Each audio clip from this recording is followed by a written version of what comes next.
folks. Hey, it's one of those times, again, welcome to the program, where you get to ask me anything. The rules are very simple.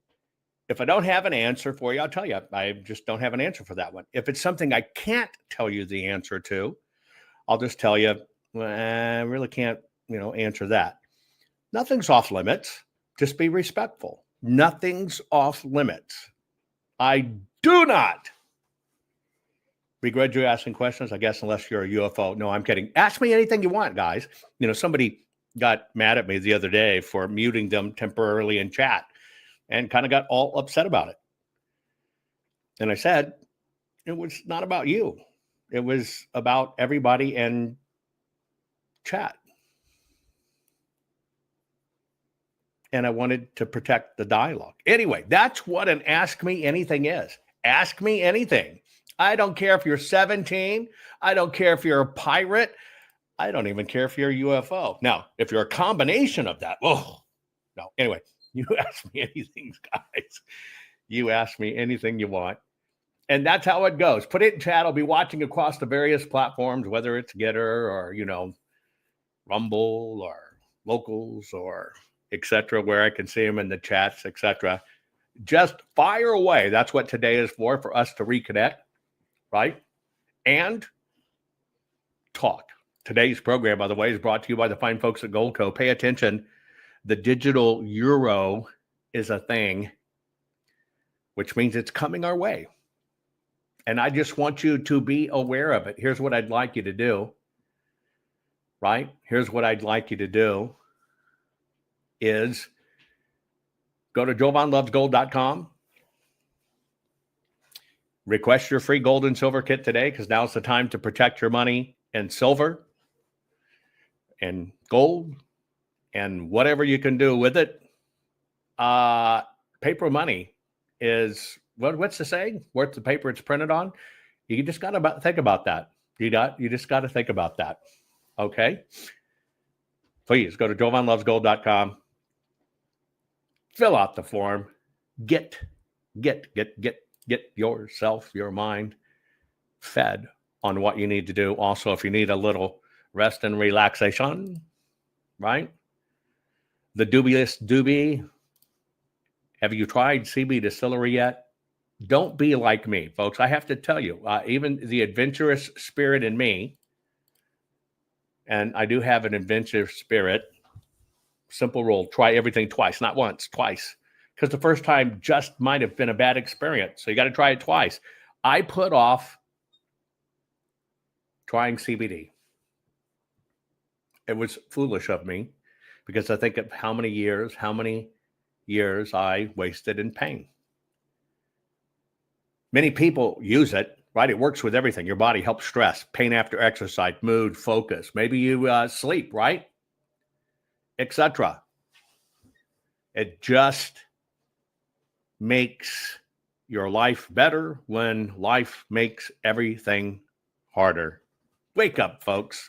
Wake up rested, enjoying your day. For those nagging aches and pains with the real win of CB Distillery, I'm going to give you a code. You can zap it on the screen. But this is why 2 million people trust CB Distillery. The roll-on's the bomb. So if you're ready for better sleep, less stress, feeling good on your own skin again, try CB Distillery. Right now, you get 25% off your entire purchase. Visit CB Distillery.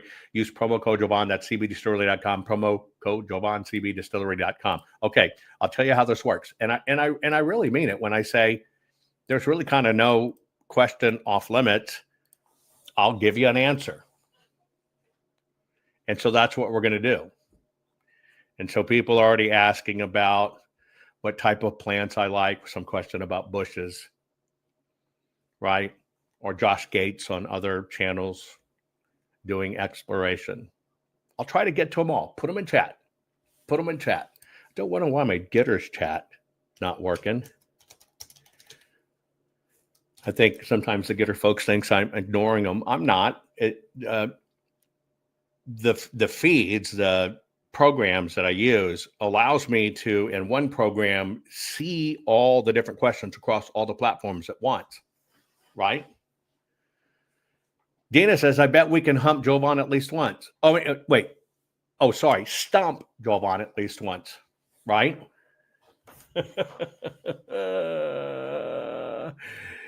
We can. Who knows? Maybe. Great. Wonderful. Try. Stump me. Right? Stump me. Stump me. Stump me. Stump me. If we can, we'll talk about early things. We'll even talk about early childhood exposure to diseases. Okay. So share this program.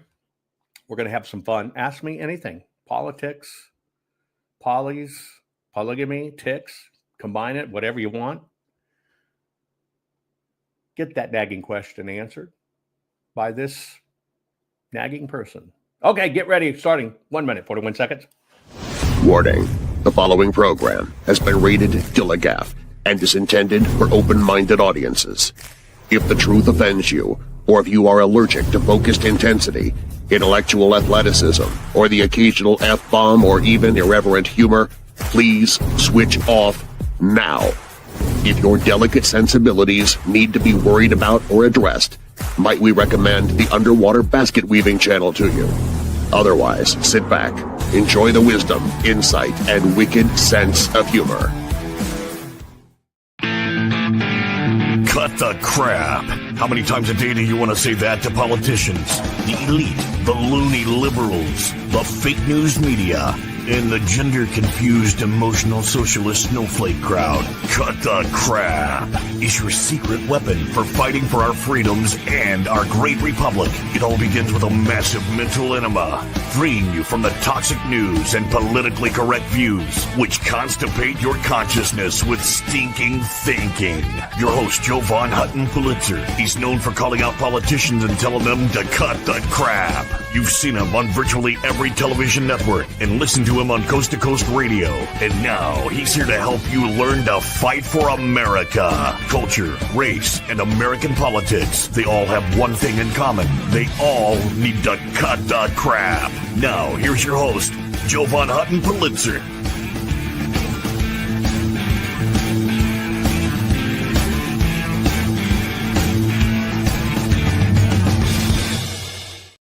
Okay, folks, this is called Ask Me Anything.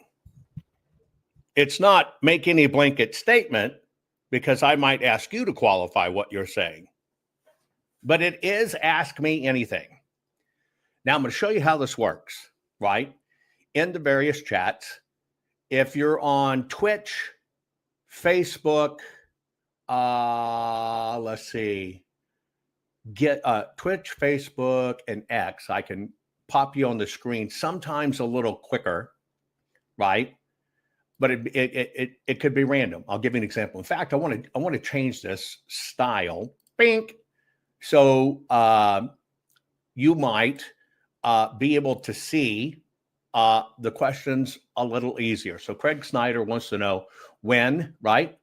When is best to harvest spaghetti squash? And of course, you know, I'm a gardener, etc. But this is just an example of how it happens. By the way, Craig, it's really easy. The squash should be a very deep, uniform yellow color. That's obvious. You don't want green in there yet, but press your fingernail against the skin. If it resists the puncturing, right, meaning it's hard, then that's the time to crack open that spaghetti squash. If it's tender, your nail sinks in, well, it's an immature squash. Don't do it. The only other way I know of to tell if that squash is immature, if it just tells stupid knock jokes while you're in the garden. Past that, I don't know what to tell you. Now, let me show you the difference between a statement, right? A statement, etc. Tracy asks, do you think Netanyahu is an asset to our country? Or are we backing a con artist? That's a question. That's a question. Dobb said, con artist. Well, let me kind of give you an example of how I decide things. I predominantly like to decide in my life, if I've met the person, then I can offer an opinion. The second thing is if I have dealt with a person in any form or capacity, then I can offer opinion. Or if I've done a deep dive on the person and or know people around them, then I can offer an opinion. From that, if my only source of information is from social media and what other people say, it's best not to offer an opinion, because really what you're doing is you're offering an opinion of an opinion of opinion, and that's just not a good way to live a life. And so, look, politics sucks. To even be in politics, you have to be able to compromise. So you already know you're dealing with somebody that is always going to have to, one, compromise, but also on the other hand, always has to play both sides of the fence. My direct thing about Netanyahu, not bad, and he's a warrior. But I get my information from other sources, not what people who don't know their hoo-hoo from a hole in the ground, which you shouldn't do either. Let me tell you why you shouldn't do that either. Because if you do that, you're still doing the same crap we did with mainstream media, telling us what to think, not even knowing, and just repeating it. You know, one of the things we all have to do in our life is we have to break that bad habit. We have to break that bad habit. And if you don't understand what all of this is about, we're going through a time in history of good and evil.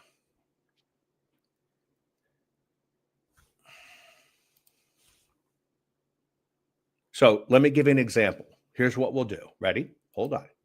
I'll show you how this works, because I'm a fair fellow. So Daub Tharp basically says, I'm spewing horseshit again. Daub, here's the link. I think people learn by exchanges. People learn by exchanges. MB says, what's your opinion on latest Nick Fuentes flip-flop on Israel and Jewish people? Nick Fuentes is not even on my radar. He's an idiot, and he's paid to spread idiocracy. So he's not even on my radar. So I really don't have much past that. I don't care what he flips-flops on. That's his thing. But Daub, here's how this works. I'm sending you a link. I'm sending you a link. Okay? Come on. You tell me why I'm spewing horseshit, and you tell me why Netanyahu's a con. I'll let you talk. We just don't run over each other. And let's let all sides hear. Right? I have nothing to hide. People shouldn't hide behind chat. So join us, right? Let's see some of the other. I told you about Nick Fuentes. I mean, why would you watch somebody whose whole shtick is to hate? Let's just look at this. And folks, lay off a Daub. Let him be his own man and come on, right? Lay off a Daub. If you understand Nick, and his whole job is hate and saying incredibly salacious or whatever stuff, right? Then you understand what his goal is. So if a person's goal is to create chaos, to say stuff that's incredibly wild or whatever the case may be, why would you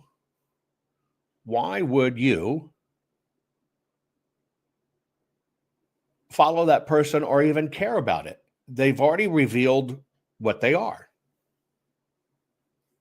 So an interesting way is, why even talk about him. Here's an interesting one. Aaron says, what do you think is the greatest threat to Western society and the spirit behind the founding of this country?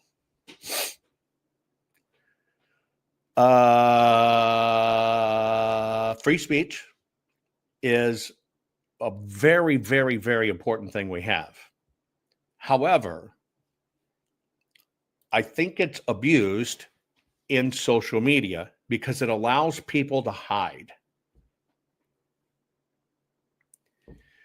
And I think people like to get a rise or whatever just by saying it in social media because it gives them the opportunity to hide. So I think social media is incredibly dangerous. Do I think it should be regulated or whatever? Maybe on just, the porn side of it, but it should be wide open. You're right. It's a double-edged sword, but people, I think, should assume some responsibility. Here's what I mean. If you sit back in social media, right? If you sit back in social media, and this is Aaron's question, I'll leave it on the screen, and you troll and throw barbs, and that's what you do, right? I'll start off my program and have multiple thumbs down. People haven't even heard what I said, right?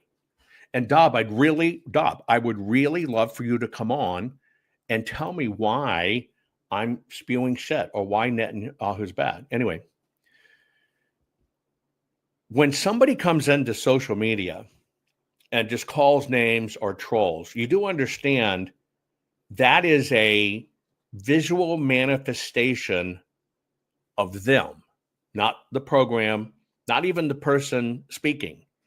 It is a visual manifestation of them. They are just kind of doing a hit and run or getting attention or whatever the case may be. And so you need to understand the people who make those comments or the people who just kind of hit and troll. That person must have an incredibly unfulfilling, meaningless life in their own mind that they kind of get enjoyment. I'm going to troll and hit. It's really a statement about them. Anyway, anytime we do a ask me anything, it's all open. So I'm going to give you another one. Somebody asked, Mike Lindell's been found liable for slandering Smartmatic. That's correct. The court has ruled he's liable. Now there's going to be a court case to find out how much damage is applied. And you said at the same time, Patrick Byrne Group said they have proof Smartmatic stole the elections. How does that make sense?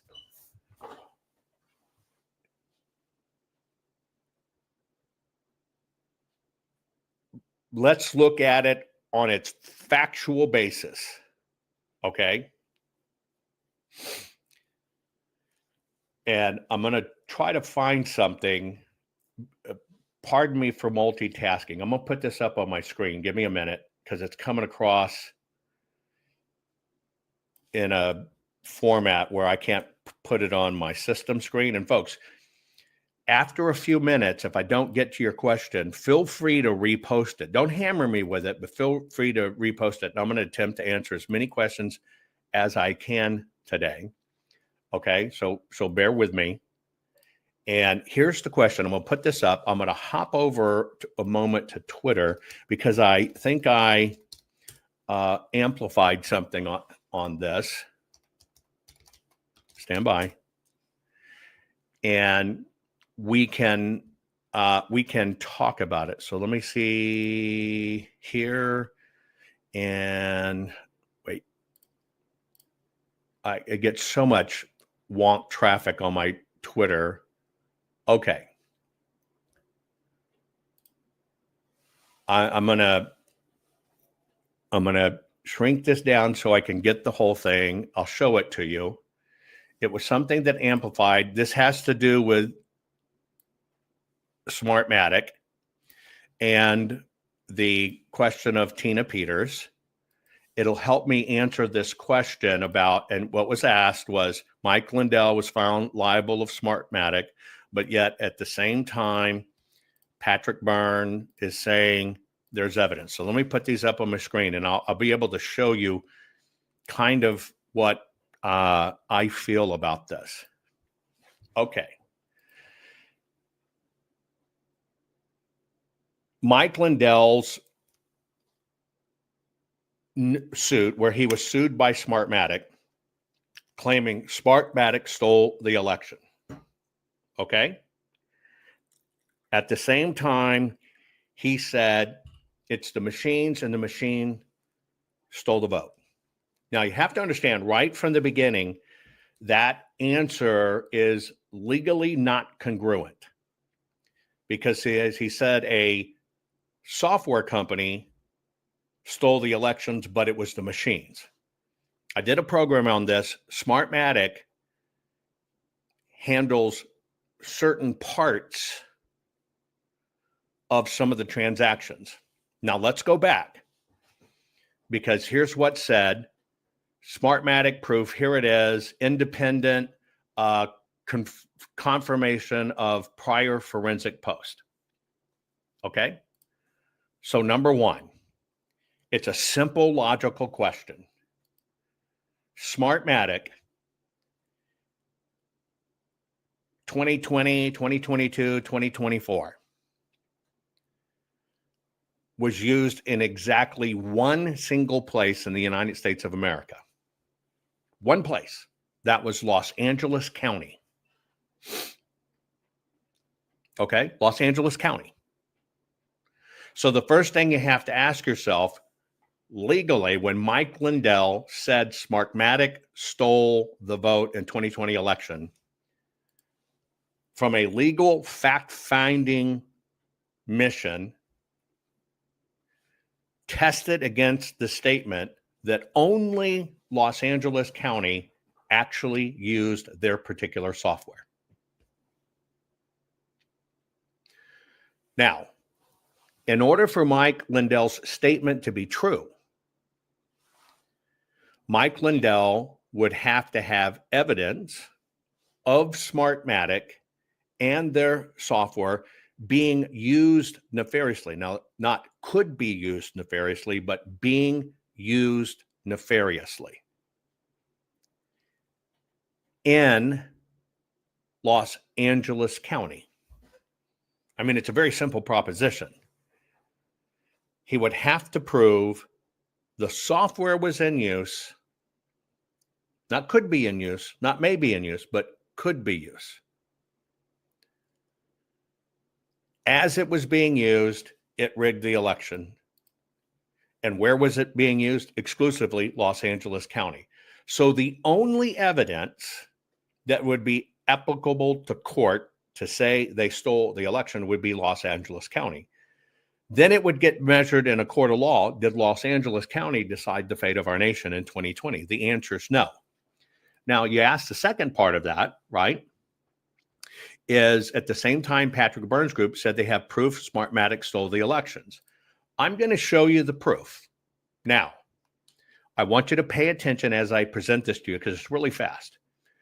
Yesterday, a post was amplified that basically said Tina Peters' new federal evidence summary, chilling independent confirmation to prior forensic report.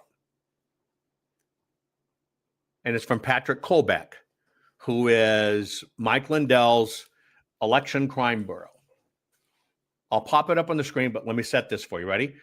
Tina Peters' new federal evidence summary, chilling independent confirmation of prior forensic report from Patrick Kolbeck. Okay.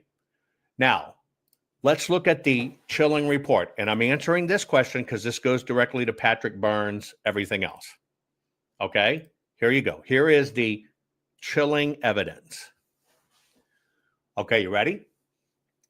The evidence is Mesa County Forensic Report. That's the middle column. The second column is the Venezuela's whistleblower testimony. Okay? Now, basically what it is saying on the screen, I'll read the left column to you: database reprocessing and inspection, log overwrite, audit trail eraser, remote access, wireless modem threat, exposed password source code weak encryption, use of utility test tools for vote injection, digital ballot image manipulation, foreign manufacturing supply chain risk, engineer architect personal overlap. Now, that column where it says method and vulnerability is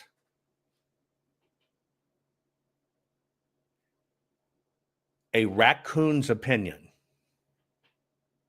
Why? Because now we move to the middle category. That's called the Mesa County Forensic Report. What we have is someone's opinion that in their report, they say they could interject in a database. They could reprocess. They could overwrite. They could do this. They could do this. They could do this. And in vote injection, they say it, but they say it could happen. You can't prosecute somebody on could. It's a simple fact. Now you have this quote unquote Smartmatic, etc., that proof they stole the election. Well, let's go to the Smartmatic testimony from this guy supposedly working in it, contractor, secret ID, can't come out in the open. What does he say? Could. Well, they could do something on the database. Here's a tool they could do it with. Well, yes, there is the SAES tool in Smartmatic, which means you can track the software. And that SAES software was actually used in Los Angeles County. But isn't this the Mesa County report? That's the whole part of this. For me, going by the rule of law, you have to show it done, how it's done, etc. If you had 30 white hat hackers that saved the 2024 election, like Mike Lindell's news person says, it's always that same character in there, Mike Lindell, and 30 white hackers saved the election, they wanted to convince you they saved and got President Trump in. Well, why did they not save the down ticket? But then if 30 white hat hackers, who we can't name, another commonality, saved the election, you would have 30 digital trails of somebody coming into the system, getting into the software, seeing a vote, changing a vote, putting it to the EMS, and going back out the system. That's an entire forensic digital trail. That's not what they have.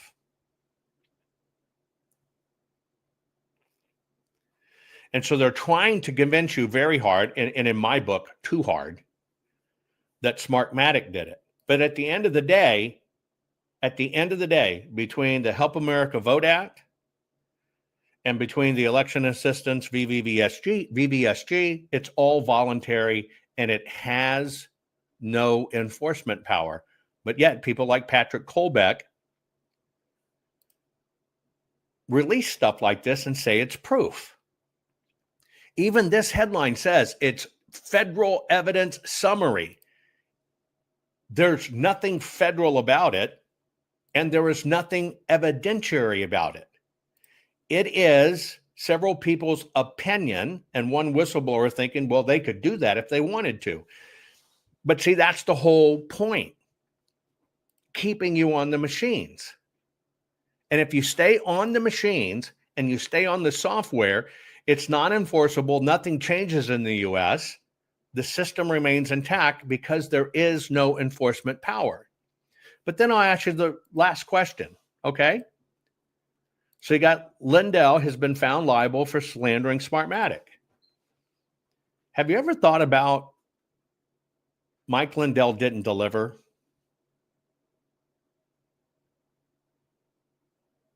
Just a question. We're going to see every county, every vote. Lawmakers going to be here, all 3,000 counties. We got all the information. You're going to see how they swapped the vote, did this. You can see what the real vote was.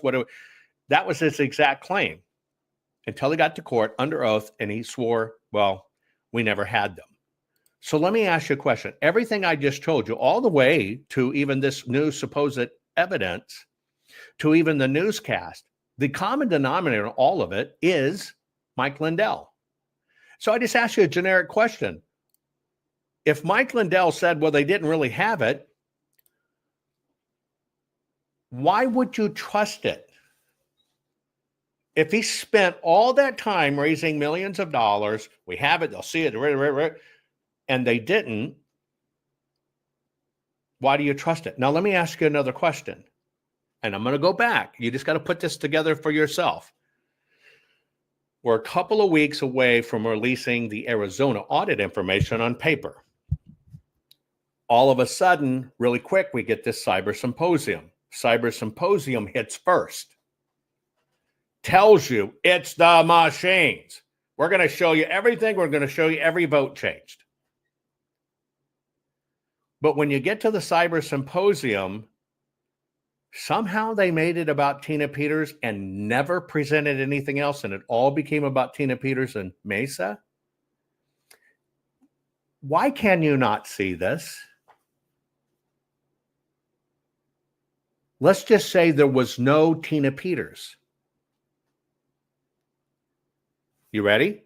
Let's play this out for a moment. The media got to say Tina Peters was running from justice because she flew away on a private jet. Let's play this out. What if there was no Tina Peters? And we have the Mike Lindell Cyber Symposium. And they go on air. What would the Cyber Symposium have been about?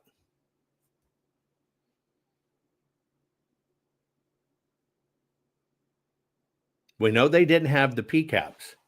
Their expert that was going to talk about it, when it comes up for that person, which wasn't a coon but was a monkey, all they said was, I've been told by my attorney to not talk about it because it's a hard drive from Tina Peters and it might have been stolen, and that was a crime. That's telling in itself. He was there to talk about PCAPs. He was supposedly one that verified the PCAPs. He's coming on, even if you go back and watch it, he's coming on to talk about the fucking PCAPs. Damn it. I'm trying to get rid of that word, but he came on to talk about the PCAPs. You can go back and watch it. And when he comes up to talk about the PCAPs, what he says was, my attorney said not to talk about this because it's a stolen drive from Tina Peters and it might have been taken illegally. How does that connect with what he was supposed to talk about, what he was asked? And he made it about Tina Peters, and it went all the way across the world that, oh, these were stolen. How do you not get that? How do you not see that?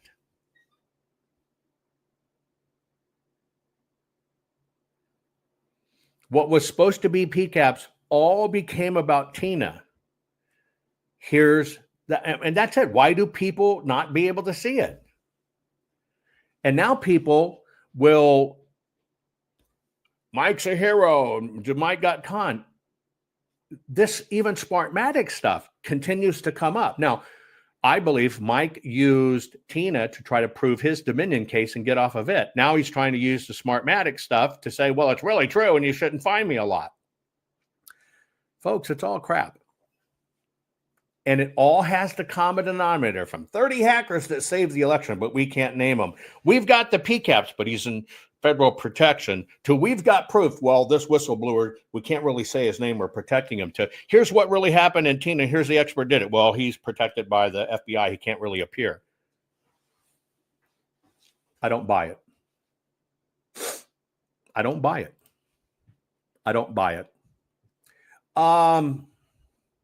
Let's see what else. Let me go and I'm trying to get these questions. I don't know where Dobb went.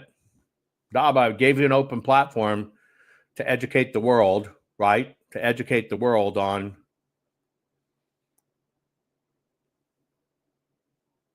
why I'm spewing crap. But isn't that interesting?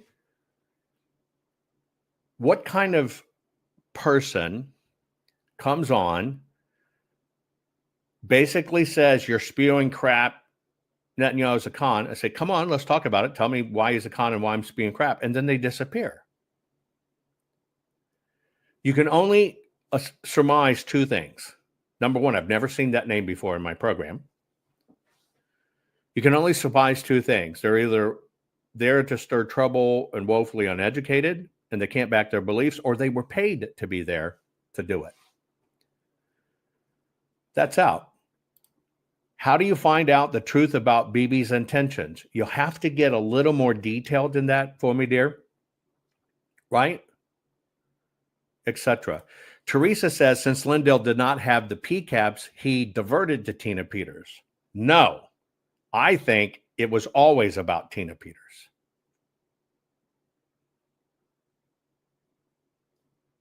I think it was always about Tina Peters. Foxy Joe says, when is steak night at Jovan's home?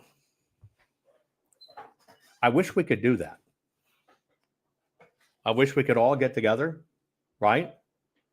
And do it. Somebody says, Jovan, what do you think of UK using digital IDs? And do you see it coming to the US? They're going to try their damnedest to bring in digital IDs. What you see happen in the UK is coming to our shores on all of it. On all of it. On all of it. Right? SBiz says, Jovan, if we live in Satan's realm, how do we know our gifts our gifts or blessings are from God, not from Satan? Because Satan's not incongruent. God's not incongruent. Satan's here to deceive and destroy.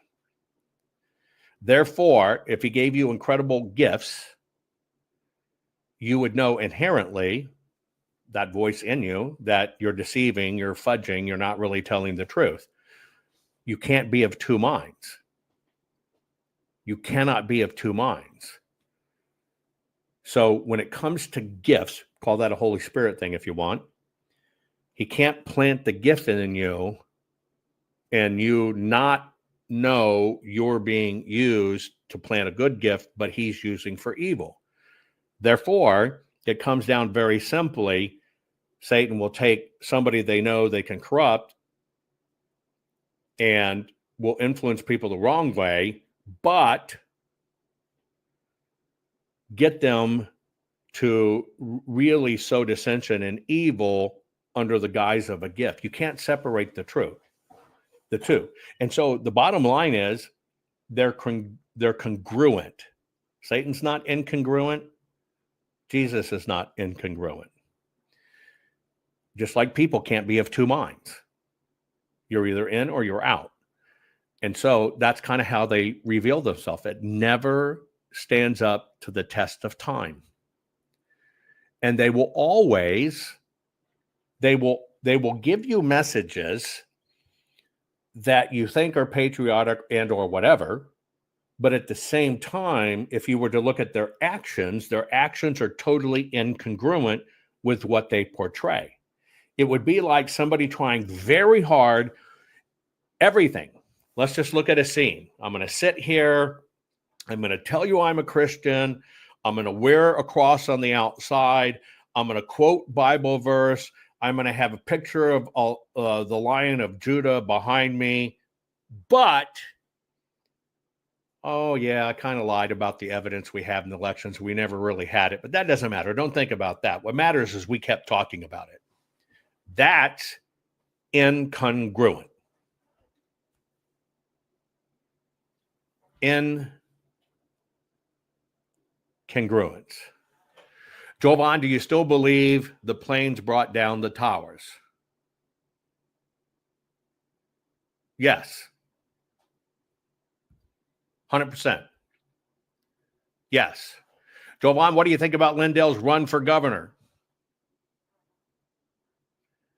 You have to make, if you're in Minnesota, you have to make a very personal decision.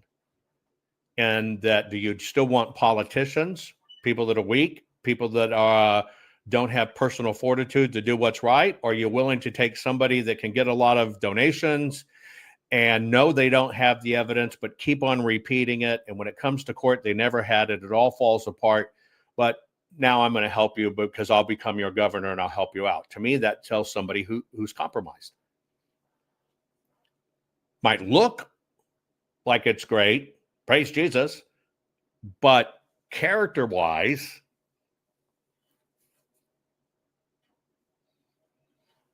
evidence.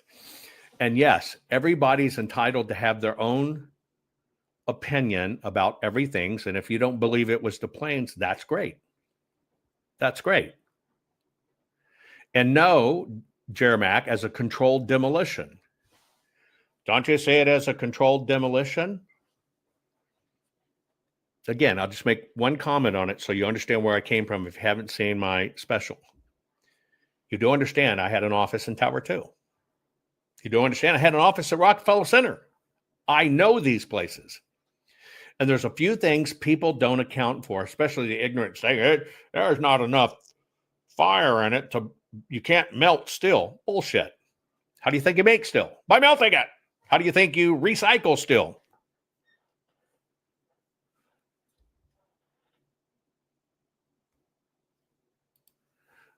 Jovan, Dob is driving down the road going to work. Now we're in the third person? Somebody else answering for you? My cell phone works. Okay. People forget the paper, the wooden furniture, the carpet, the drop ceilings, everything in that building, right? And people are saying witnesses on the ground heard no planes.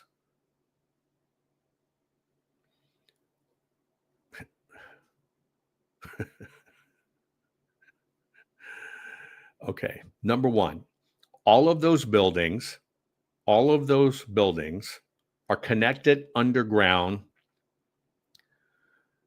by shops and causeway, period. Shops and causeways. I'm going to tell you, look up something, and it's absolutely horrific. But I'm going to finally tell you how to understand how this happens. If you were to Google faces of death, and it will go right to, I still believe building 7 is somewhat questionable. I'll answer it for you. All of those buildings have underground shops, restaurants, all underneath. People really don't know much about that. So I'm going to give you something to Google. I want you to Google faces of death plus father and son plus airing up air mattress. Now, when you find that video, here's what you're going to see. Mom is kind of filming the kids and stuff, and they're on the beach, and dad's kind of setting over to the side, and he is blowing up an air mattress. You know, the little stem coming out? He's blowing up the air mattress. The son, not realizing what could happen or anything, totally innocent, runs while the guy's and jumps on the air mattress. He jumps on the air mattress at the time the stem is in the dad's mouth. That air has to go somewhere from that compression. And in an instant, it vaporized the dad's head. It was gone. Blew open like a melon. Just became a skin flap. He was there for a minute, and he fell over, and the son is going, they're trying to figure it out. Well, see, that air pressure has to go somewhere. Now, in the dad, what happened is it hit backwards in the mouth. It's like spraying air in your mouth, and you've done it, right? It's going through the sinuses, and it's going in the lungs, and it blew them apart. It has to come out. Now, with the Troy Towers, you got all of this becomes air compression. Boop, boop, boop, boop, boop, boop, boop, boop. It is no accident that the building came down like this, because the fulcrum point they hit it at was to treat the top as a hammer. And that weight impacted coming down. All of, and people are saying the buildings didn't blow out. You're right. That's not what it was. They weakened the structure. The fire, people, paper, table. We had file cabinets then, folks. Everything was paper. Tons and tons and tons and tons of paper. That heat further weakened it. And the stories above acted like a hammer on a nail. And it imploded in a compression implosion. All of that air went down into the ground.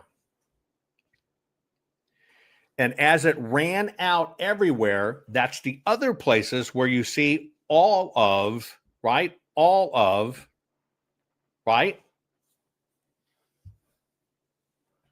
The pressure come out. Okay, hold on 1 second.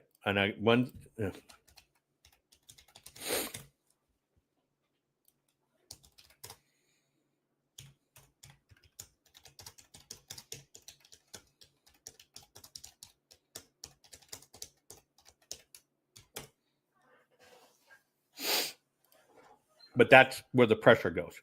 Boom, boom, boom, boom, boom, boom. Somebody says, Building 7 was in free. Fall for 14 floors, controlled demo. You didn't even, I sit here and explain it.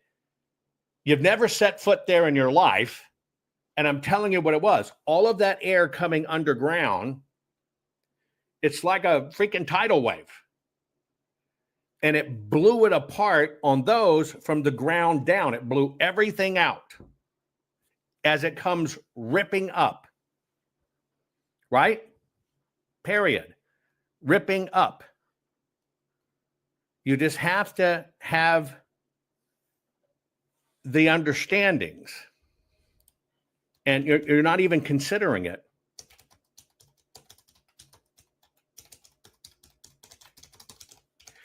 But again, you're also, I did the math and forensics on it. I gave you the measurement of the carpets, the measurements of the plastic, the polyurethanes under the floors, the drop ceiling, the estimated number of file cabinets with etc.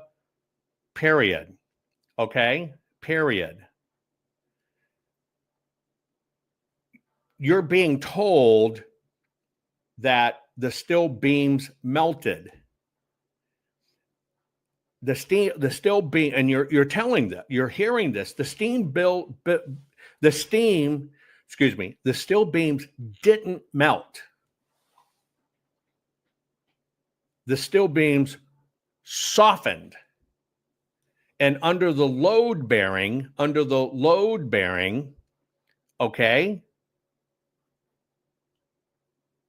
the building collapsed.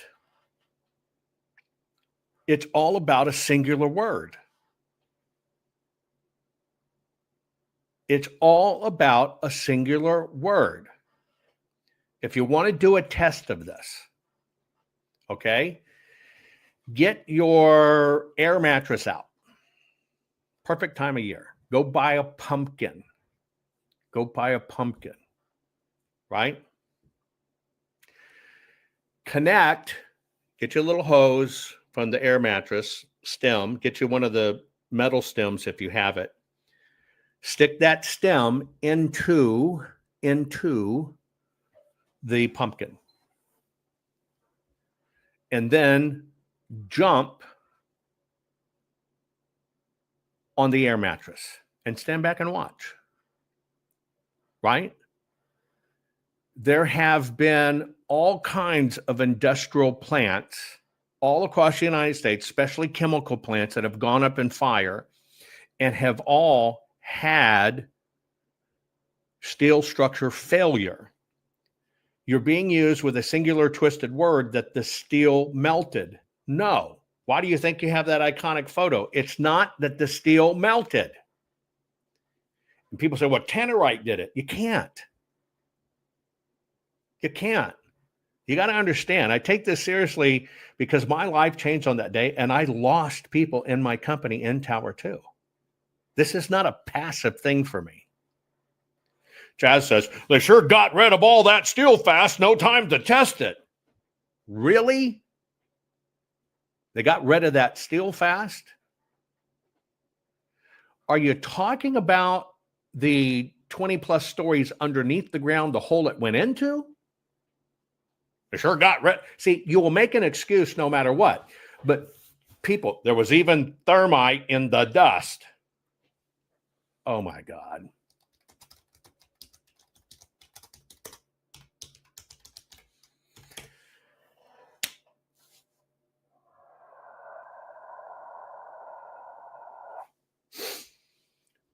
Okay. Here you go. There was even thermite in the dust. Somebody said, oh, I looked at the chemical composition of what happened. And I'm going to answer this one and then I'm moving on to other questions. I'm going to, they found thermite. They found thermite. And it proves they used thermite. Well, let me correct you. What was seen in some analyzation, and I'm going to move on from this because it's just not worth the time. People were saying we could see tiny red, gray chips in the World Trade Center. And they said that's thermite residue. Okay. The papers, somebody did a paper arguing that the chips were an energetic composite material. Okay. Now, you understand the difference between thermite and a energetic nanocomposite material. One is thermite, like you're shooting your exploding targets. What an energetic composite material is the following. Okay, now hold up your fingers. Get ready. This is where science matters. Did they find thermite at the World Trade Center in the dust? No, they did not. What they found was what is called an energetic nanocomposite material. Now, what is a energetic nanocomposite material? Well, if you were to look at the chemical signature of thermite, you will find a mix of aluminum and iron oxide. That's thermite. Aluminum and iron oxide. Aluminum and iron oxide. So yes, they found in some places an energetic nanocomposite material which showed aluminum and iron oxide. And then somebody said, well, that's a chemical composition of thermite. Now, let me ask you a question. I want you to be honest. Was there iron in the building?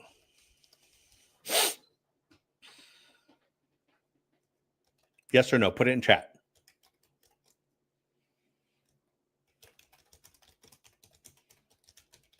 Right?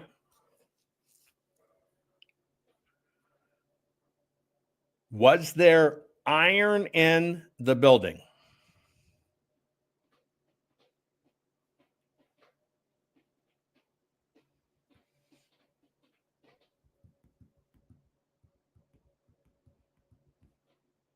The answer is yes. Was there aluminum in the building?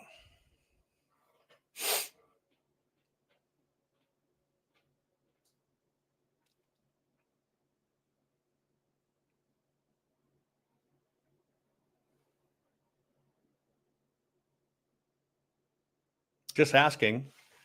Well, let's play that out. There's iron all over the building. Aluminum, file cabinets, tables, the little things that hold the tile ceiling in, people's eyeglass rims. Oh, and the airplane, all skinned with aluminum. So was there a reason for aluminum and iron oxides to be there? Yes.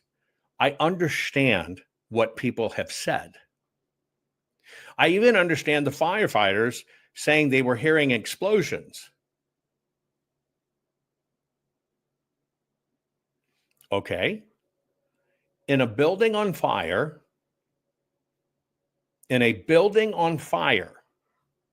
totally engulfed, what could be exploding?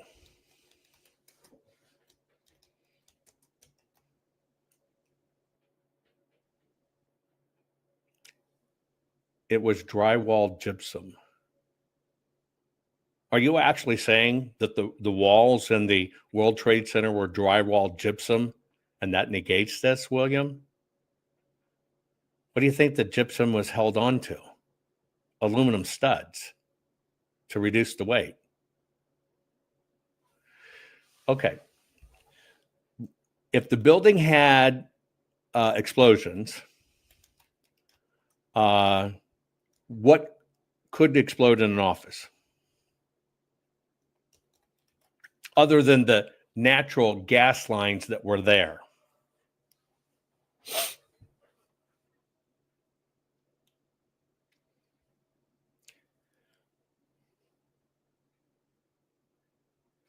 Anything that was canned air, compressed air, aerosol cleaners, disinfectant, adhesives, air fresheners, compressed powders, any alcohol, isopropyl alcohol, acetone, any cleaning materials, computer inks. Oh, all of them were stored in supply rooms. That's I could print you a visual map. But see, people don't want answers. They don't really try to find what it is, okay? Period. And it's all there. People forget, in the steel buildings, when they're connecting the beams, they have and by the way, one of my jobs when I was young is I was a bull dicker. Look it up. I was a bull dicker for steel buildings. It's where you run the device through the hole. You're sitting out at the end of the cherry picker. You're riding it up. Basically, here comes the two beams. You got to line them up and you stick the bull's dick through the hole. Go, like this. It's big on one end, tapered on the other. And it's so you can line up the holes and bolt it. After it's bolted, the abutment in a high rise, two things happen.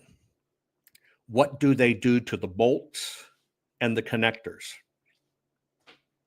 In other words, when you got an I-beam here and you got an I-beam here, and yes, they're bolted in with pieces. They're bolted in, right? And I got a lot of steel huggers for months. We've all done it.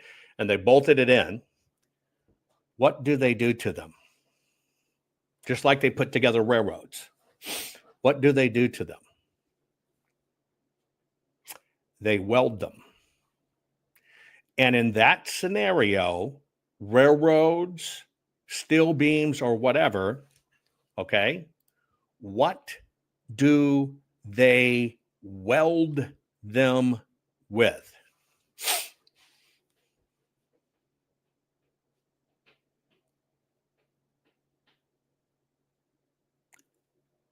Thermite.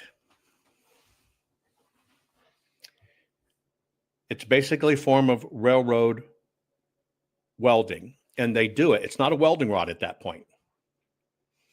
So what they do is it's a very small pre-measured charge with a railroad, with a welding kit that's specialized. So when they hit it, it does create that extreme heat just to weld the pieces together, but it's not a conventional weld. That is a thermite process. So now I'll ask you a question. Could there have been thermite on the site? Yeah, there have been thermite all over that site. By the way, you want to see an explosion you can't run from? Take a fire and throw a bag of flour at it. Where the flour busts before it hits the fire? Oh, come on.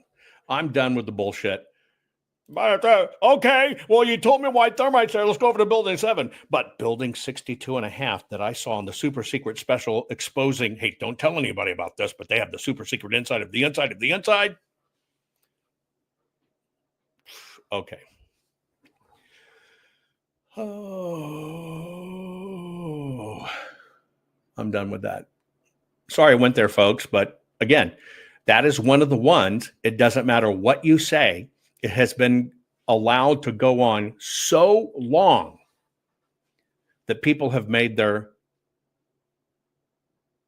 minds on it. Vern asked, do you think that you got enough through to Trump on how important Maricopa audit evidence is? Did his people sweep it under the rug, etc.? President Trump knows 100% what happened in Maricopa and that Maricopa is ground zero. There is a huge effort right now to continue to push the president towards Smartmatic and machines and stay away from the paper.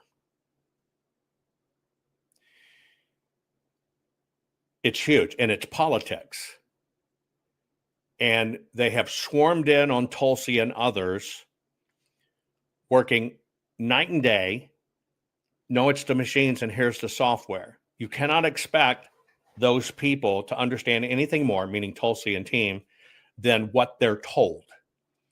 And the system has brought in other people from the highest level to continue to work on it. President Trump's fighting it, trying to push it away, and it's a crock of shit. But it is such a terrifying thing on Capitol Hill that people are even afraid to mention it, right? Afraid to mention it because the con did its job. It's the machines. And when they deviate from the machines, they are made to look like they don't know what they're talking about. And that's part of the battle that's going on right now. Yes, you recently saw that in somebody's Amazon box, they got 250 mail-in ballots in the box for the November election. That kind of exposed how they collect them and distribute them and get them out there. That's it. Oh, yeah. And many jobs are on the line in DC and people want to stay in system. Right? Kubota-san says, I'm confused on what Patrick's doing. He's a grown man, can make his own decision. You decide it based on rule of law. You don't decide it based on who do you like. You decide it factually on rule of law. Here's the question for Emerald or any of those. You said 30 white hackers stopped the hacking of the election and the changing of votes for 2024. Show me.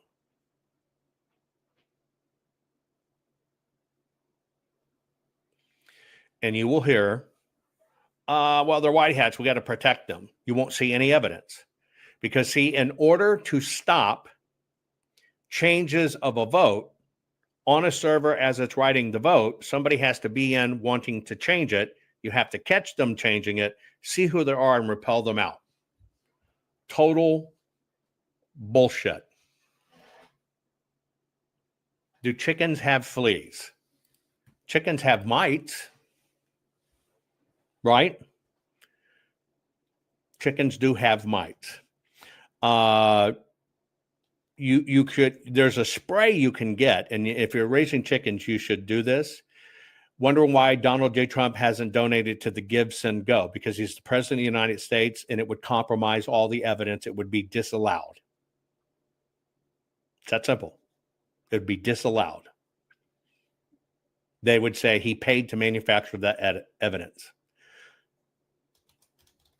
Right? Now, for your chickens with mites, I thought y'all were, I saw that. I just didn't understand it was a question. Okay. There's a thing called a stick tight fly, or stick tight flea. Ephidina phagangia galileacina.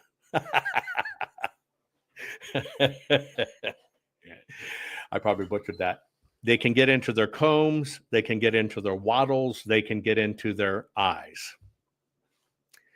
But it's not in their feathers. The mites, the northern fowl mite, the red mite, the chicken mite, the scaly leg mite, and the depluming mite, where they lose their feathers, it's a mite that burrows into the skin, seals over their whatever. Okay?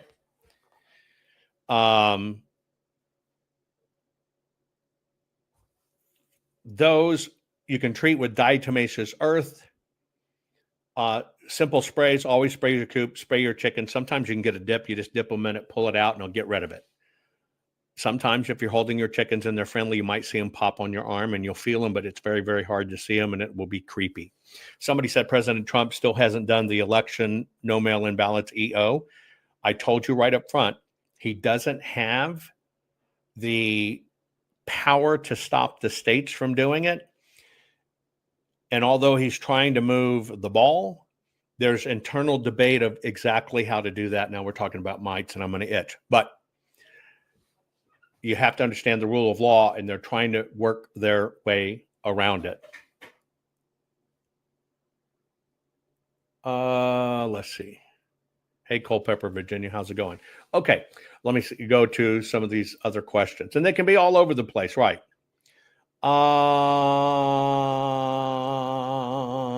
Yeah, getting rid of grilling works too. It does. Adds a little pop to it, right?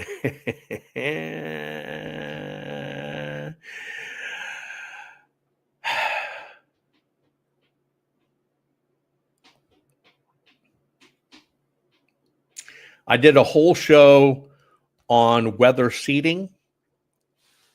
Go back to that show and weather seeding. I do have a chicken named Duop that loves me long time. When I go to one particular family property, he crawls on my shoe and humps it and leaves his love juice on my shoe. I kid you not. Didn't know chickens did that, but it's weird. But Duop got attacked a few weeks back. Lost all his tail feathers, all his back feathers, right? And he was just ungodly bloody. So when I got there and saw him and found him, I had to go looking for him. I nursed him back, right? I nursed him back. And now his feathers are coming back. He has no tail feathers yet, but I wasn't sure he was going to make it, but he did.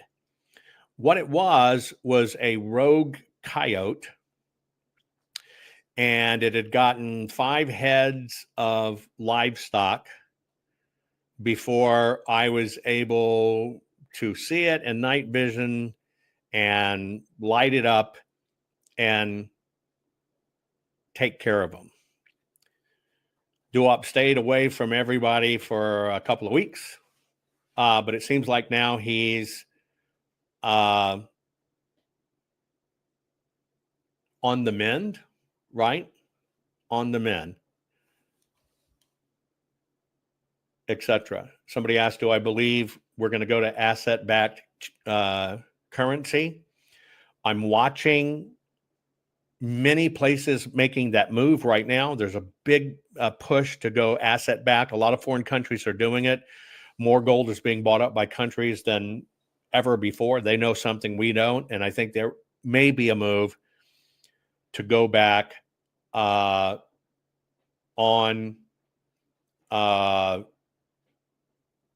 asset-based currency. Somebody says, will you invite Liz with Blessed by His Blood on for a broadcast? It's all about our life force. Don't know who it is. Send me links, etc. Right? Those of you who are saying that Stephen Gardner had somebody on his show talking about the machines and doing that stuff, ping Stephen if you want me on and say it. Hey, have Jovan and get his takes on the machines, and do we have enforcement there? Yes, somebody comment, the CO2 fountains in the restaurants for all the soda, those would have exploded as well. But building 88B fracture 9 top code secret 88 across the tunnel under the thing and by a ship said, okay. Let's see. Hang on. Got to get my eyeballs on.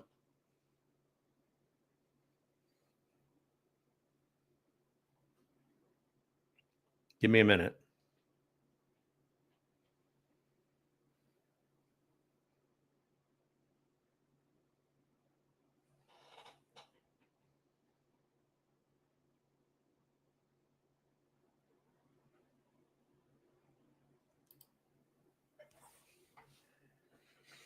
The American people deserve the imperial boomerang, though, given their ignorant complicity of what their CIA done been up to around the world since World War II. Yes. We have a problem in the United States of America, Wayne.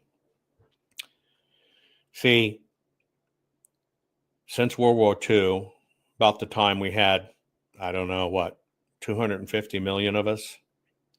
When we were interviewing, as a people, we interview every person that works in government. It takes a long time, but we interviewed all of these people for these government positions. And in the interviews, all 200 million of it missed that the person could be compromised and whatever.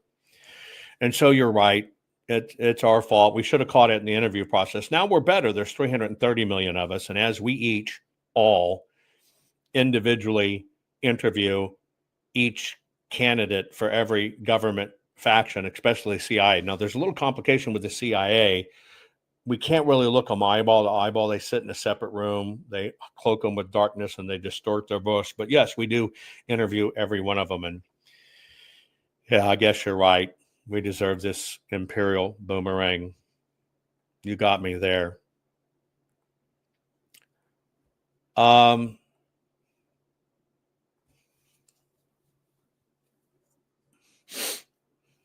Let's see. Trying to find the question. Stand by. Somebody says waiting patiently. Did I miss a question over in Getter? Oh, yeah. Everybody's still alive without the government functioning. The sky's going to fall. That goober guy that worked for Obama, Obama shut down the government for 17 days to force Obamacare.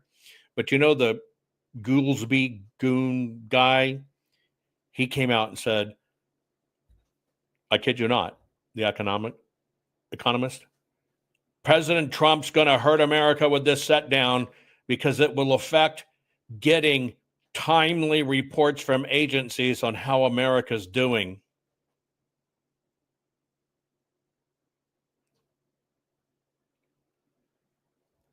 Yeah. Oh my God. All the consultants are not going to be able to get that reports out fast enough. Okay. Okay, let's see. Hang on. I'm keep on going.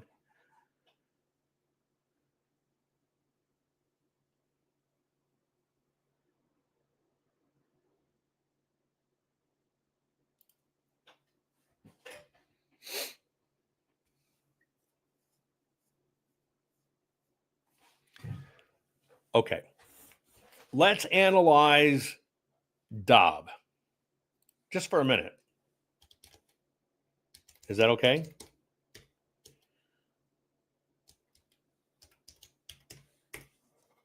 Let's just kind of analyze this for a minute. Okay. Dobb earlier, who said I was spreading poo-pooism or whatever, right?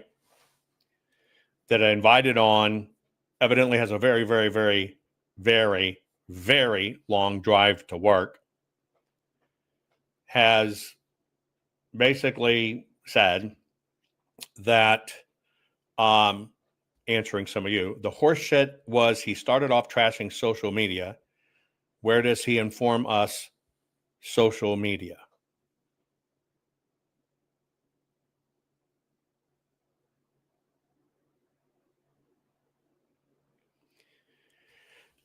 Let me relate this to you. When a politician does nefarious things, They drive cars, use mobile phones, and breathe air. Now, I know absolutely you're on a mobile phone, driving a car, breathing air. You must be bad. Is that how that works? Somebody help me out. Is that how this all works? Just want to know.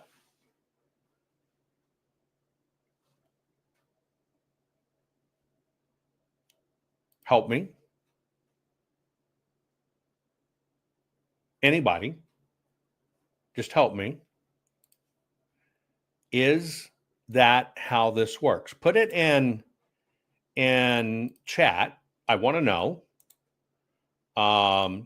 if that's how these things work.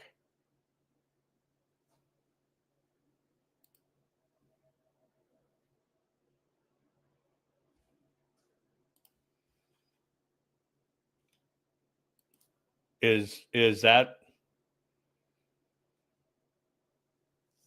logical thinking that I'm on social media? I warned you about social media. Therefore, I warn you about social media and on social media. Now, I happen to know who this fellow is. He's out of Kansas City area, right? Kind of a homesteader that takes shots all the time.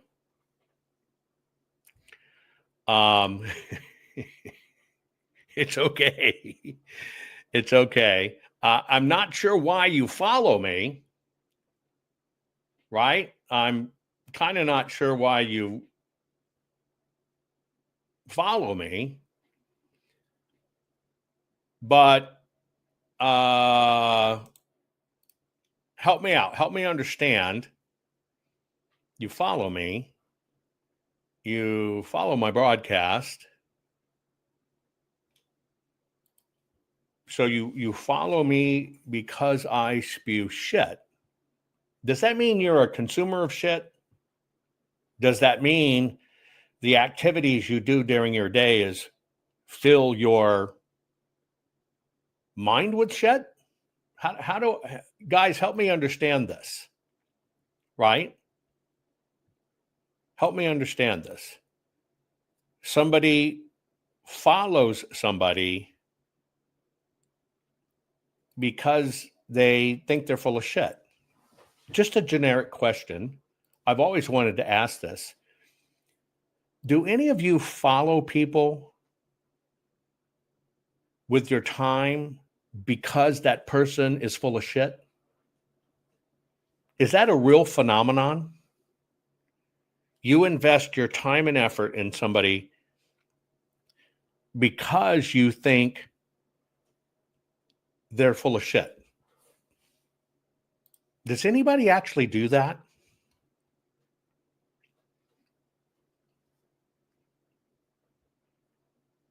I just think that's a little odd, don't you? Who has time for that? Whose life is so unfulfilling that they do that? Anyway, okay, so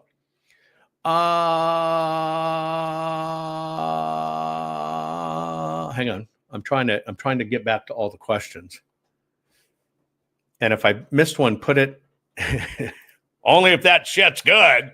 That's right. You don't follow them if their shit's bad. You follow them if their shit's good. Okay.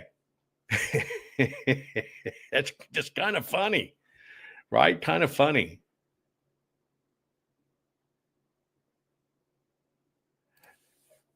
Well, buddy, now you're trying your American angle. If you don't know anything about Operation Gladio or anything about the history of the world in the 1900s, the motivations, tactics, and strategies of Ernie, then you should just sit down. Son, you must be new. You must be new.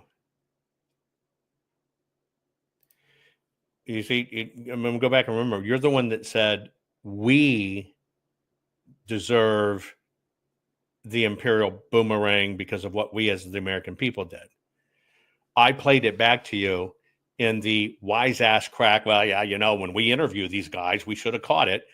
And you come back with something totally different. Here's the deal. Your comment about we deserve the Imperial Boomerang is a crock of shit. Why? Because it's not about the American people. It's about the dark forces behind it. Oh, by the way, your second even post talks about those very dark forces from governments and what they do. Operative word, governments, deep state, people in power, not a fucking thing to do with American people. So thank you for answering your own question. Okay.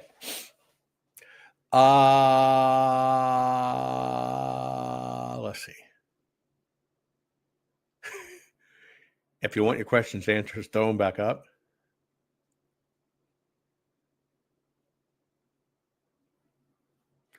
But here's the deal.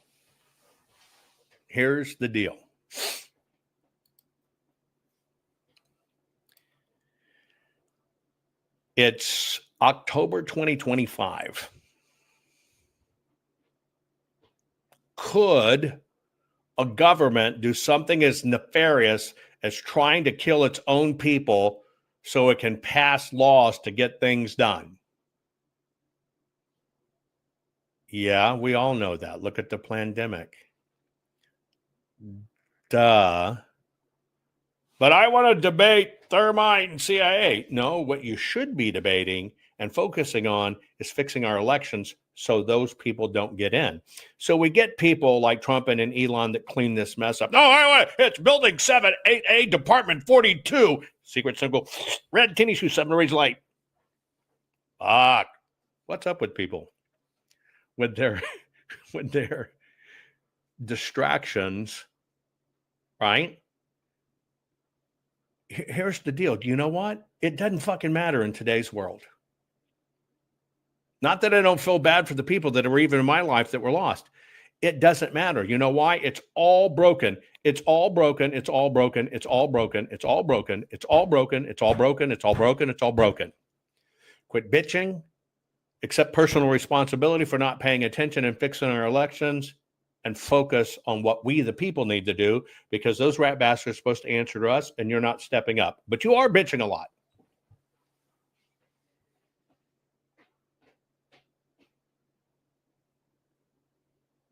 Do I believe Charlie Kirk assassination was a psyop? No. Do I think AOC has cute hooters? Yes. Would I torture her for about an hour and have fun? Yes. Would I want to date her? No. Do I think she's a good person? No. I think she's a dumbass in a package that sold out to the system. And she will say whatever she needs to say to get that check. But she is kind of a cute little Puerto Rican girl that I could have fun with. I don't care about her politics, because there's a very interesting thing with taping her mouth and tying her up. We don't have to talk about politics. We're there to do other things. Just my opinion. Just my opinion.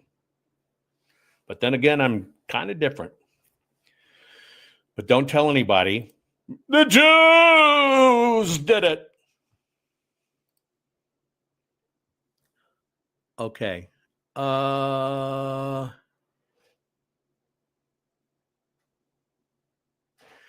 Tell Blue in the Face says, we got to love you, Joe Obama. We reserve the right to respect you for sticking to your own beliefs, even if I disagree with them. You're brilliant in too many other ways. Thank you.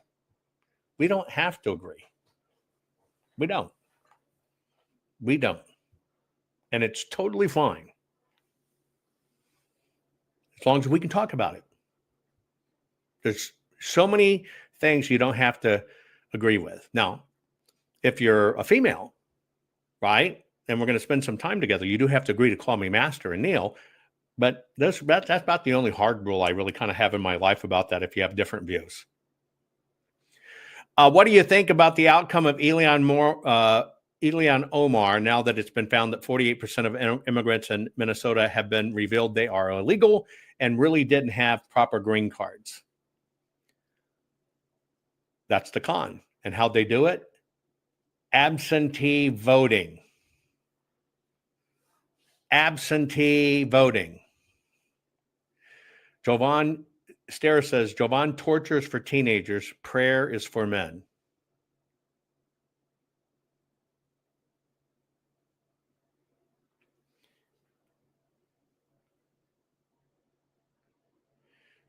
Always stayed away from torturing teenagers. You mean that's okay?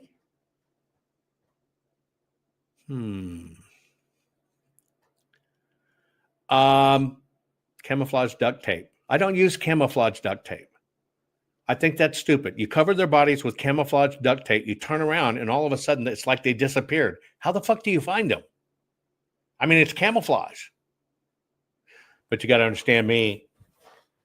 I'm the dumbass that will, if I ever do go into Walmart, will see somebody with camouflage pants on, and I'll do like a deer does. You ever seen a deer when you're in camouflage?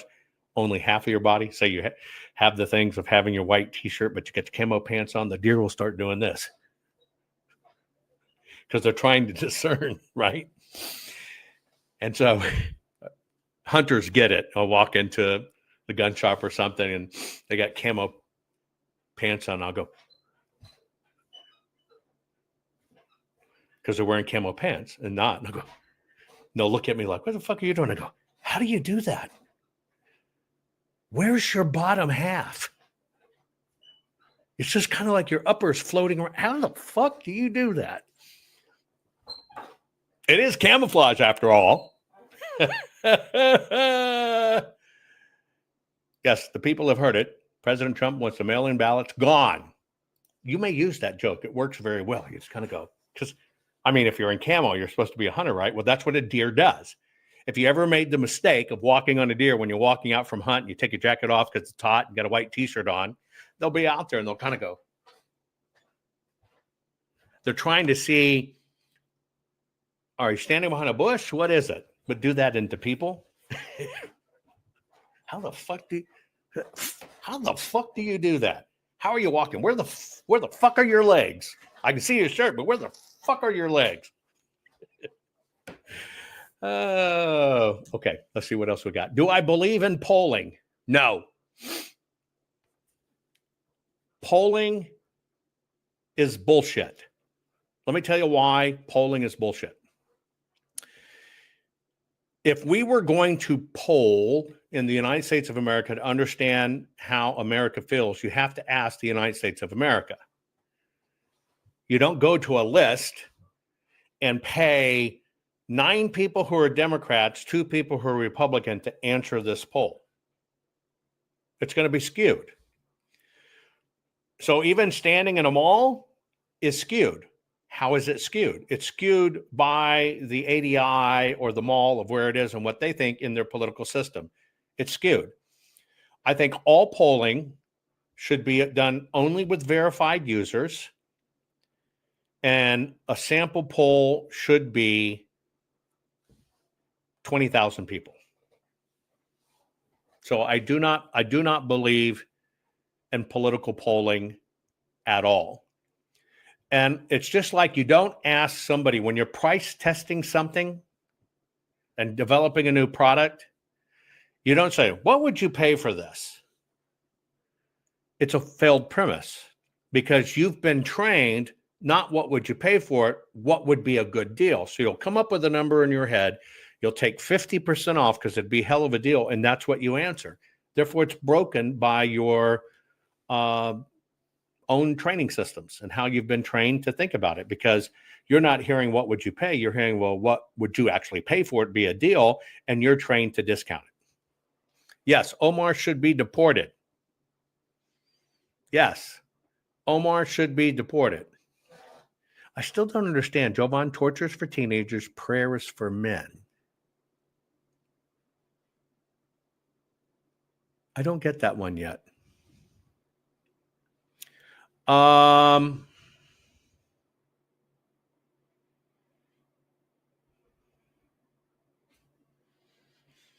You're right. Food Force Bible is a great gift. This is the time of year to do it. So you order it. You have it for your Christmas time. By the way, any of my books can be shipped gift wrap. Did you know that? Any one of them. Just make sure it has my name on it. and they can be shipped to you gift wrapped, ready for the Christmas season. You do not have to wrap them. But it's the downtime as the winter months come where you plan your food forest.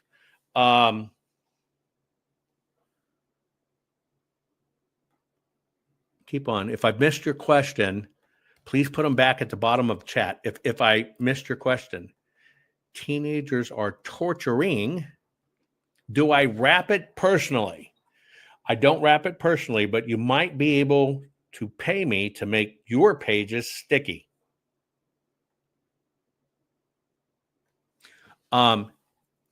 Is there any progress on cleaning the voter rolls?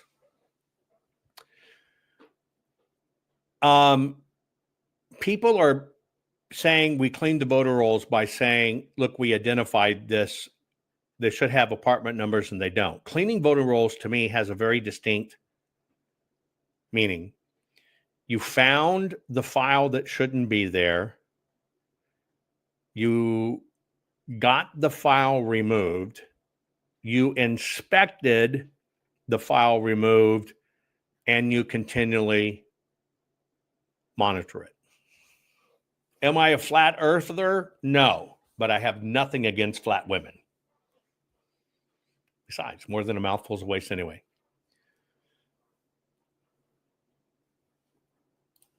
Some weird questions. States are not releasing, but they should be wiped out. You're right. Oh, hey, there was one earlier. Somebody wanted to know, what the hell was it? I'm trying to remember. What was it? What was it? What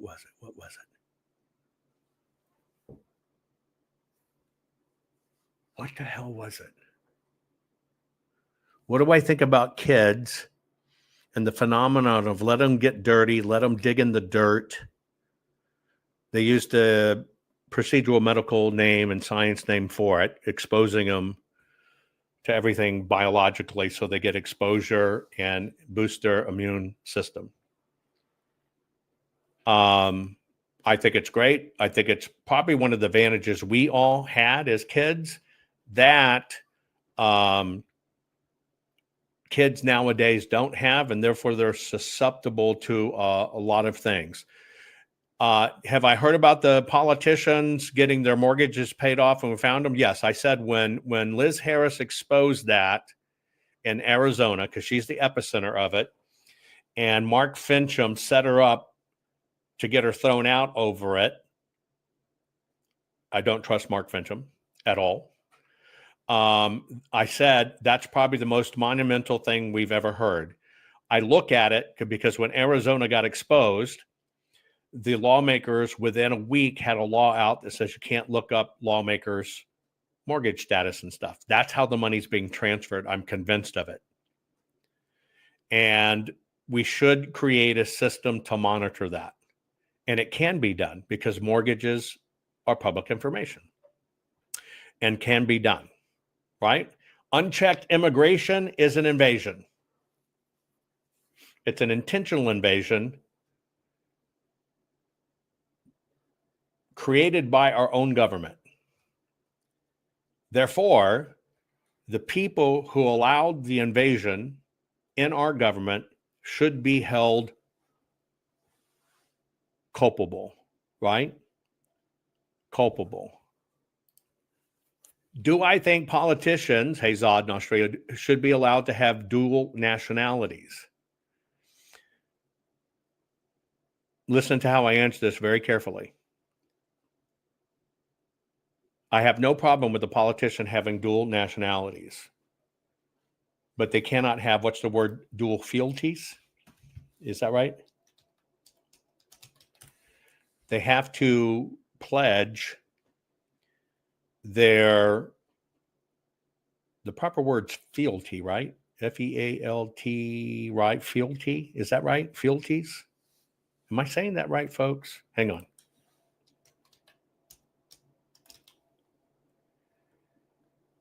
It's fealties. I think it's the proper word. Yeah, fealty. So he's talking dual nationality is also dual citizenship. Do I think politicians can have or should be allowed to have dual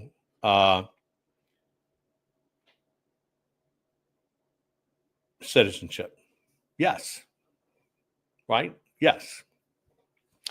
But what they should have is a singular fealty, oath of allegiance to one. And if they cannot profess, document, and do such, pledge in as part of their fiduciary and government duty, if they can't pledge that fealty, then they can't serve office.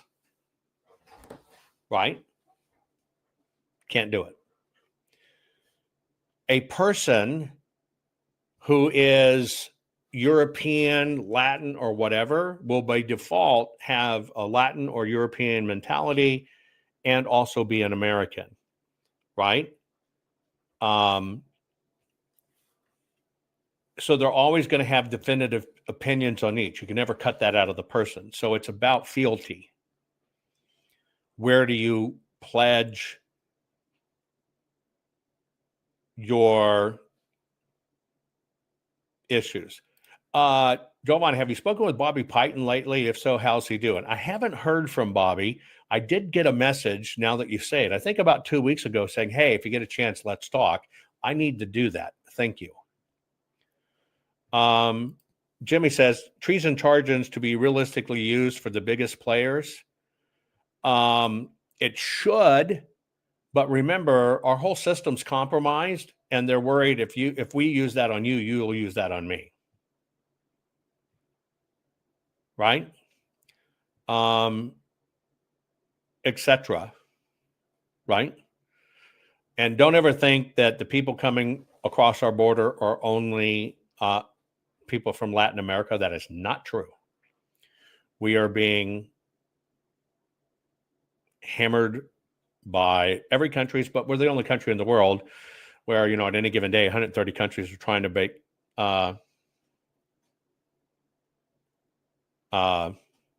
into us, right? Into us. But yes, Ed Solomon has not stopped supporting me, not that I know of. If you know of Ed Solomon not supporting me, let me know. Ed and I talk. I don't know that. I do know that Ed has been co-opted by people who know nothing about audits, know nothing about math, know nothing about how it works. What they did is they attached to Ed, who's highly autistic, and they put Ed on, which is kind of like a treat for Ed, and they have on Ed a lot to make him look like he's on their side. Right? I've had that discussion with Ed. But Ed doesn't have the same ethic that I do, and let me tell you why.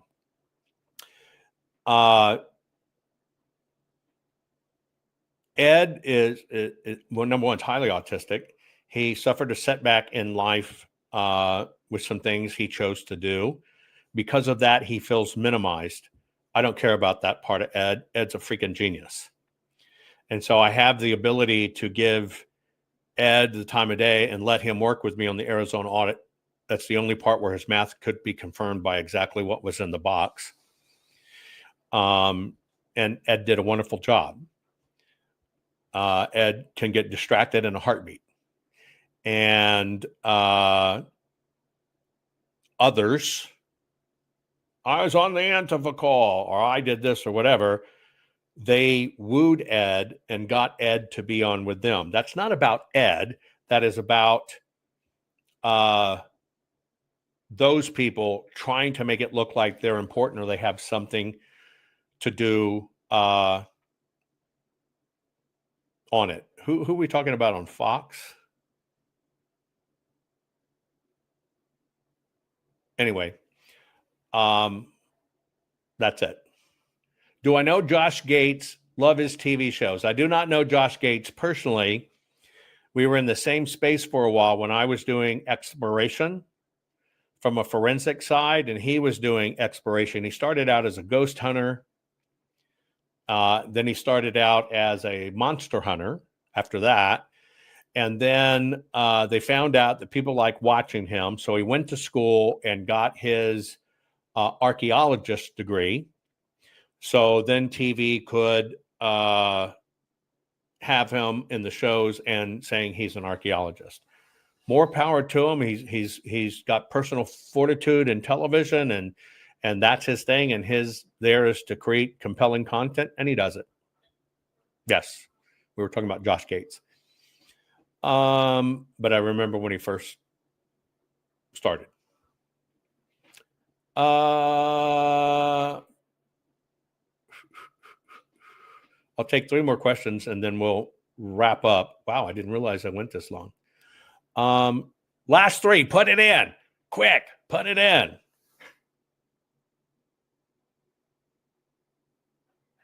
Could you create a fast, inexpensive test for raw milk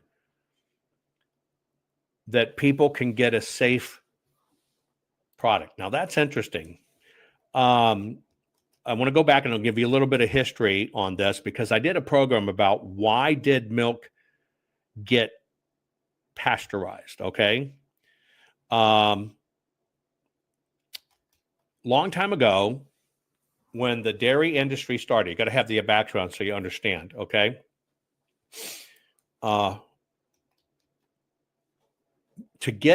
We didn't have transportation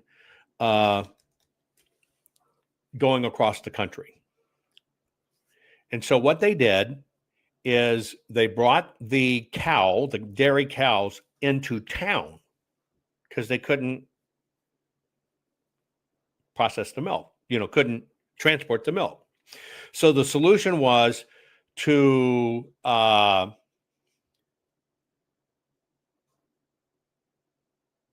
get the milk cows closer to where people live. So all of a sudden they started taking like bottom stories of buildings, knocking out the front wall, putting a gate on it. And in the very buildings where people lived would be cows. So they were serving fresh milk up and down the streets. Well, they never really cleaned them up or cleaned out the fecal matter or any of that. And so progressively, the conditions were dirtier, and dirtier. And some of those dirt and bacteria hopped and got into the milk, and it eventually killing a swath of people, including some kids. And so that's where pasteurization and Louis Pasteur came in and said, well, we could pasteurize it. Now, with pasteurization, the government saw an opportunity. They weren't taxing milk. And they said, well, wait a minute. If milk can be dangerous, then we'll force them to pasteurize and they got to pay a fee and we can get money off of it. Well, we get this pasteurization process and it became the standard. Now, in order to protect that standard, which is something from the way 1800s ago, and it is not how people drank milk on farms. There was no problems. Have 1 million dairy cows out there. The people that were drinking it at the farms, getting to the farms, didn't have problems with this. City people did. But it became a government opportunity to tax and to regulate. And that's how we got the big dairy industry. Now, if you were going to test at home, right? If you're going to test at home, raw milk, or any way you want to do raw milk. Now, number one, you can always test raw milk. There's a pH test, etc., that you can do, and milk is going to be one that might be kind of the hardest. Now, one of the things you can do is you can just do your basic sensory test. There's really no tools needed. Milk, when you smell it, shouldn't smell like milk. It should actually smell sweet and very clean. There should be no rancid or no barnyard smell at all. That'd be the first thing, okay? If you just took a little test, just a little bit, it should be creamy and it should be sweet, but it should be exceptionally mild. If you were to take just a little drop and put it on your tongue and it had any kind of bite of sourness or acidic, that's the bacteria multiplying. Also, literally, you can kind of stick your fingers in it like this, like a claw. You can kind of stick your fingers in it. And if you pull it up and it has any kind of stringiness to it as that runs off, then it can mean it's bad. Now, you can also, one way you can test raw milk is to do a quick boil test, which you can do at a dairy if you're testing raw milk. You take a little camping thing, put a little milk in it and boil it. It should boil very smoothly, not hard, very smoothly, but it should quickly make a smooth boil, a smooth roll, right? Now, if in that heat, it immediately goes to curdles or clumps, then it's got the bacteria that's already doing it. You can also take raw milk, equal parts milk, equal parts 70% ethanol. You can have a little ethanol tester, and you can do this easy. Get a little spoon of the milk, right? And you can do a little equal part with 70%, meaning a 70% formulation of ethanol. And if it clumps right away in that test, it's poor quality and spoiling. Just like you test your pool for pH, your little pool strips. Okay, they change the colors. You can buy those for pennies. It's probably the more accurate test, and you can do it without contaminating anything. Put a little pH strip in it, pull it up. It should be between 6.6 and 6.8 in pH. If it gets below 6.4 in pH, it's already started to go bad. Those strips are a penny or two. So that already exists that you can do it. And if you want to get a little more advanced, you can get a lactometer, right? There's lactometers. You can use a refractor if you have one. You can use a ATP hygienic swabs you can test. That's it. But yes, just a very simple pH test. Just kind of like testing for, ironically, a yeast infection. Same thing, right? But raw milk is subject to the con. Government wants to control it. It has become an industry, etc. And the government wants to keep on regulating it much as can. I'm a big advocate of raw milk, raw butter. If you're out, get your own milk cow. If you drink enough, if you don't want a milk cow, get you milking goats. The only thing about milking, I personally don't drink milk. Every now and then I'll have,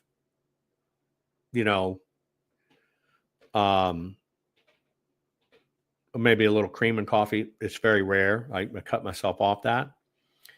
But the thing about milking products is you have to, if you're going to have a milk animal, goat or otherwise, right? I prefer hamsters. They're just very hard to milk. If you're going to have any milking animal, you have to milk them every day. Just the way it is. And you're going to keep them in a bred rotation so they're producing milk. It's better to find somebody around you that is producing raw milk, right? And buy the milk, best for cheese or whatever, etc. Be warned, if you've never really done this before and you get sold an animal, when you reach up to the tit and you're going to milk it, be very careful. If you see two little nodules to the immediate left and right of the teat, back up top, so you'll have one teat. It's kind of an odd animal, right? Odd animal, but only have one teat. It's got a nodule on the right, a nodule on the left, up to the back. If you finally learn how to milk it, it's really not that productive. You will milk it, but then again, the things from that point on, that animal is going to follow you around like they're your best friend or in love with you, and they just will pester the hell out of you. So be careful. Be very careful, especially if you're not experienced in these things. Okay? It can happen. It can happen, right? Just want you to know. Okay, that was one. Let me see what else I got. Yes, the government keeps outlawing milk because they're supported by the dairy industry. I know dairy farmers and stuff. Right on, right? I know dairy farmers and stuff. Not a problem. So I'm going to wrap up. I'm not going to have anybody come on live just because I'm not prepared to do it and I'm trying to wrap. Let me see. One of the things I want to try to really master this winter is cheese. Cheese. And yes, there is a huge war raging between light forces, dark forces, deep state, people that are ethical, and it's a huge, huge war constantly going on. It is. Yes, you're calling me out for milking with that thing, and yes, it's a lot of bull. Anyway, thanks, guys. Thanks for the questions. I know when we do this, it ranges a whole lot of areas it can. I would like to do a Wisconsin cheese tour. I really would. I adore cheese, especially really good homemade cheese. I adore cheese. Cheese is such a fantastic thing and lost art. People should do that. But I would love to do I've heard of them. Just like you do a wine tour, you can do a Wisconsin cheese tour. And in fact, I found somebody that was doing a Austria. It was Austria, and then they did Switzerland too. It was a mountainous highland tour in the Alps of dairies that made exclusive low batch artisan cheeses. Wow. Wouldn't that be fun? Wouldn't that be fun? I just think that would be awesome. Awesome, awesome, awesome. To be in the high countries and looking out over the meadows and everything else, and maybe having some nice little crackers or wafers or veggies with some cheese, very, very thin, right? That's it. And no, last but not least, I haven't made any progress on my wine project yet. For those of you who don't know, I'm still designing it. So in a side of one of the family's places, cutting into the side of the mountain, cutting out a square, I have to allow it to have its where water can go on down by the side. We now have all of the blocks and pieces. I'm building a room into the side of the mountain, and then we'll roof it and cover it back with the mountain. And then in the bottom of it, dig gravel trenches. And I'm looking for where can I find the big, true clay, untreated clay vessels. Right now, it looks like they come from, the Ukraine or Serbia or stuff. I have no idea how they'll survive the shipping. But folks, what you do is these containers go down in the ground, and you take grapes. You don't have to grow them because you can buy bulk grapes anywhere in any of the wine countries or whatever. But you take your grapes and you really don't even pick them off of the stems, and you really don't even have to macerate them, mash them like I Love Lucy in the bin. You just basically take the grapes and you throw them into this bin, a little bit of pure water, and then you put the lid on it. You don't even add yeast or any of the stuff. It's all natural. There's enough yeast already on the outside of the grapes, and it will ferment, and it stores, and it lasts forever. It's an ancient way to make wine the way they made it, right? And that's one of the things I would also love to master. Problem is, I get too many projects that I want to do, and I can't do them all, but I am working that. Yeah, you don't wash the grapes at all because you don't want to take the yeast off of them, right? The only time you really want to wash to remove the yeast is, I don't know if you're around Kamala or something, but that's different. But you just throw the grapes as they are, don't wash them, into this big, it's like a big clay vat, and you just cap it. I want to try that. It just fascinates me. Ancient way to make wine. You don't even put the little bubbler on it. You don't even put the little whatever on it. You do nothing. You just let it set.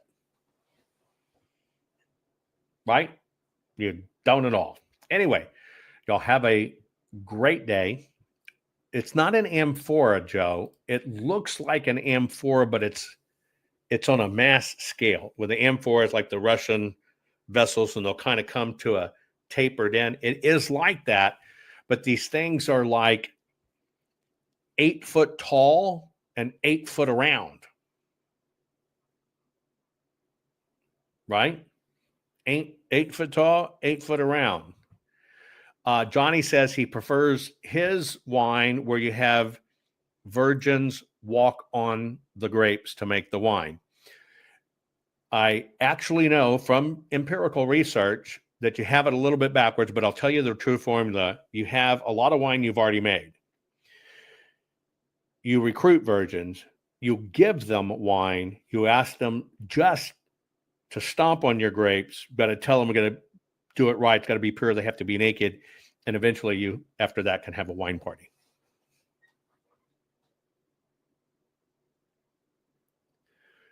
Bush blueberries are the bomb. Bush blueberries are the bomb. And no, I don't use any pesticides. I had a big problem with the Chinese beetles this past year. I got a natural microbe that's in the mycelia, right, area that we sprinkle on the ground. It goes down into the ground, and then it will eventually kill their larvae that come up. Okay? Anyway, you'll have a great day. Yes, we'll try. I would love to do a cheese making session and even a winemaking session online. We'll just kind of have a day to do it. But let me tell you what I'm really interested in. I'm going to drop this on you. Ready? You know, some of the books, and I'm woefully behind schedules in the number of books I put out, but I actually took the time to get multi-thousand-year-old, like Greek recipes, Chinese recipes, Roman recipes, etc. True, authentic recipes from the period time. Okay? You know, that's in a time where we didn't, add any of these additives and all this stuff. What I think I want to do is I'm going to release the shopping list in advance. So we'll call it 2 weeks for you to get the shopping list. And then I'm going to do a broadcast that's going to last the entire time of prep and cook and eating. We're all going to convene if you want to participate. And so we're going to be prepping at the same time as we all prep. We're going to be mixing it all together at the same time as we do it and putting it in the ovens or fire roasted or whatever it may be. Then we're going to plate it, and we're going to sit down, and we're going to all have dinner at the same time. And I will patch you in from your dinner if you want to share. But we're all doing the exact same thing at the exact same time, all in real time. And we will all share dinner together. And I think it'll be a lot of fun, right? We'll have wee breaks. It won't matter, right? But we'll do it all synchronously. And we will all have dinner together, and you'll share it. But we'll all be making exactly the same thing, exactly the same way, trying out recipes that are like 2,000 years old together. And we'll do it as a family thing. And I think it would be great. And we'll have fun. And they won't need anything in an air fryer because they didn't cook that way way back then. You will have to supply your own virgins, right? I don't know that there's many, Good luck with that, but they're not an absolute requirement.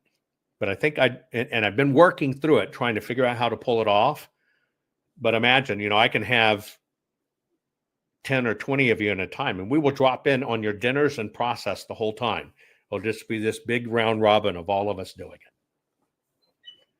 Wouldn't that be awesome? I think it'd be fun.